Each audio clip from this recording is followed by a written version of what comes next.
Joke. Mari. Alright, mina ndibokuwa mari. Ndozoti. Kana kune chinhu chatisikaita mafanizi nacho imari. Saka a moment of silence.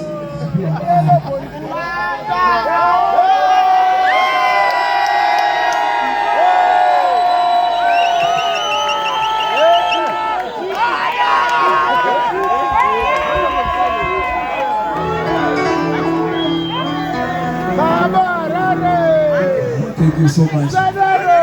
Mwari wawedzere patapudzwa.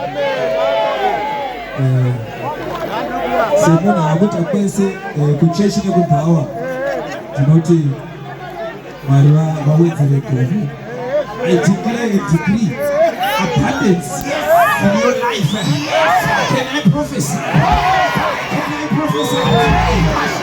Can I do something crazy? I declare a decree. Shout hallelujah!